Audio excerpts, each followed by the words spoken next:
Okay, here's hour number 2 for you. Back with us tonight is Dr. Bill Deagle to bring us up to date on a number of things. He is following almost as many threads as a human being can follow, like I am. We're trying to keep you folks up to date on it.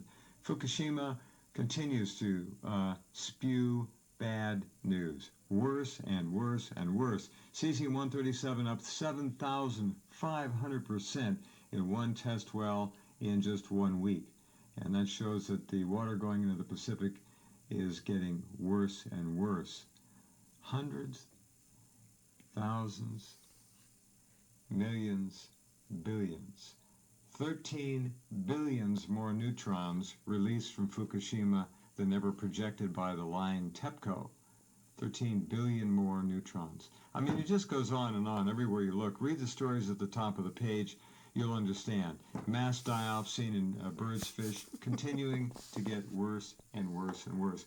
This all goes back to the Japan State Secrets Law, which has pretty well dried up most of our information from the inside.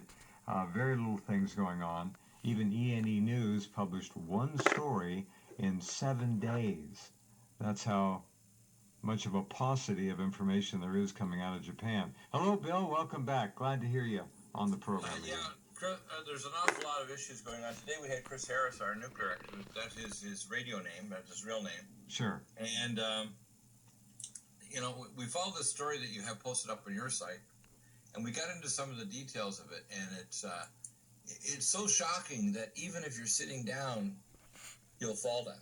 I mean, I don't think people understand it. I've made a statement just so kind of to put a date on it. I said, that between 2014, now 2015, and 2050, that Fukushima is an extinction level event. Now, when I put that date, I'm just being facetious because it could be 2030, it could be 2040, I don't know.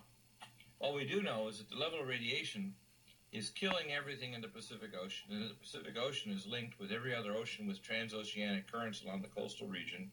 So it only takes 26 months to transit the entire planet. We know there's also equatorial currents that carry high-speed water and radioisotopes from the northern to the southern hemisphere, equivalent to 300 times the Amazon rainforest every day. We know there's big surges of radiation that hit the west coast of Australia and New Zealand that have in the past happened in the last 3 years. And this level of radiation is an extinction level event just by itself. We're not even talking about, nuclear war or plagues or coronal mass ejections or the things going on in the sun now, which are really unusual, like there are coronal holes that are occurring on the sun. What people should understand is there's a number of converging events, but just by itself, Fukushima Daiichi, the thing screaming out at us is that there's not even a dialogue to discuss what they could do to stop it. And of course, there's not even a discussion as to why all of a sudden there's a massive surge, whether it's an underground surge from the aquifer that burst into the ocean, or whether they just opened containers and let them rip. Or there was a catastrophic rupture of containers on the site. Yeah. We don't have any news coming out at all. It's a news blackout. And in fact, if you try to release news in the local area, you go to prison in Japan. It's also, remember, people should understand TEPCO is only an umbrella company. All of the companies that service TEPCO are U.S. subsidiaries and affiliates.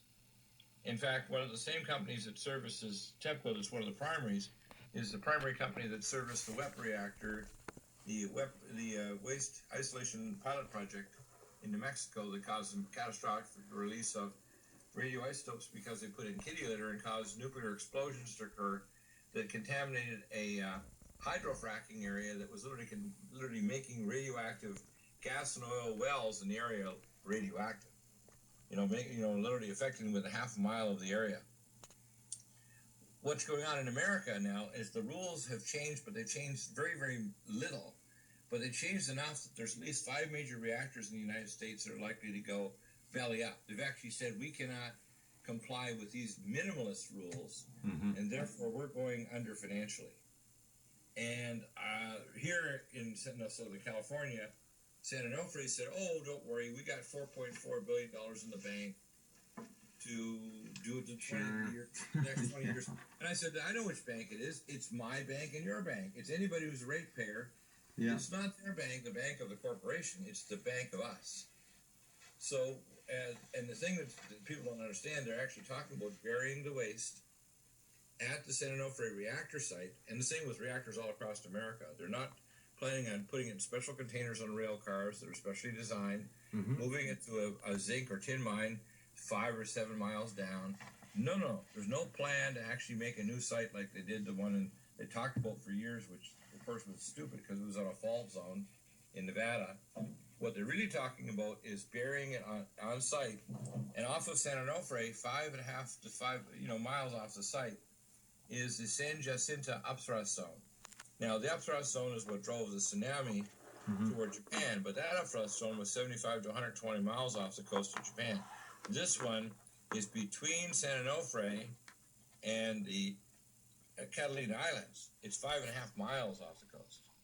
So you're literally talking about a tsunami zone where they're going to put nuclear waste that they've stored for 60 years, and there's no intention of living it. And they say they got lots of money to quote, mothball the plant, which is also hogwash because you can't turn these things off easily. You have to wind them down over years, and then you have to take all the isotopes and put them in a stable condition in special containers. And ideally, you want to move them off-site to a place where they'll never interact with water tables or people again, or the danger of terrorists striking it, or just a natural disaster like a tsunami. So what I see happening is even the whitewash level, even the lowest minimalist level of increased regulation is going to make at least 5 major reactors financially go belly up, and they probably will not do a proper job of either mothballing the plants. Wouldn't be surprised. So what they're going to do is these plants will be in an unstable condition, just like people don't realize. They say, well, they didn't turn off. They require constant maintenance forever. People don't understand that. Circulating water and staff and everybody. And these things, a lot of them, are quite hot. And especially the newer ones where they actually turn them into MOX reactors, which the U.S. government were doing because they wanted to create more plutonium for nuclear weapons. And that's why, for example, in Fukushima, people need to know the MOX reactor was an occult nuclear weapons plutonium detonator generating plant. You do not make a MOX reactor just because you're generating a little more power. You do it because you want to generate plutonium detonator pellets. That's why it was there. So Sure. this 7,500% plus increase, and I have the isotope information from Chris.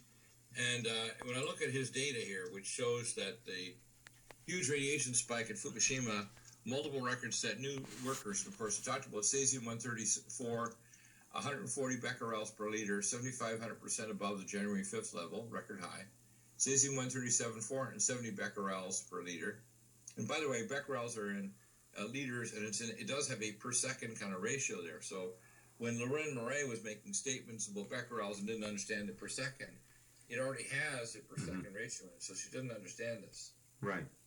The same way as Chris Busby makes statements about radiotoxicology when he has no medical training whatsoever in radiotoxicology, and he shouldn't open his mouth on it.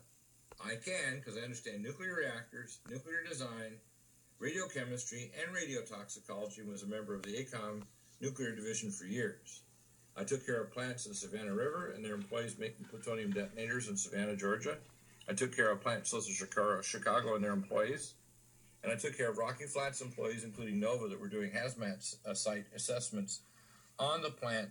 And they discovered, to their horror, that the radiation levels were hundreds of thousands to millions of times more elevated when they did ground sampling and air sampling of the site, even though they had a chain link fence around Rocky Flats. And they had people literally go out there hiking around the area. And when my boss found out that I knew that Nova guys come in and I had to do an exit hazmat exam, I got fired, which is what happens to you when you find stuff that nobody else, especially the government, wants to know because it's a Superfund site, and they were doing evil things, saying all kinds of lies. Also, the cobalt-60 with 1.9 becquerels per liter, quadrupled from previous record in 2013. All beta emitters, which are high-speed electrons, 15,000 becquerels per liter, 6,000 times above the January 8, 2015 level, 1,300% above the previous record high. What I'm seeing here, and there's a thing I call the elbow effect. There's an elbow where you reach a level of toxic load, radioisotopes, stress, whatever you want to call it, that in any living thing reaches a point where the organism cannot maintain the more normal processes called continuation of life.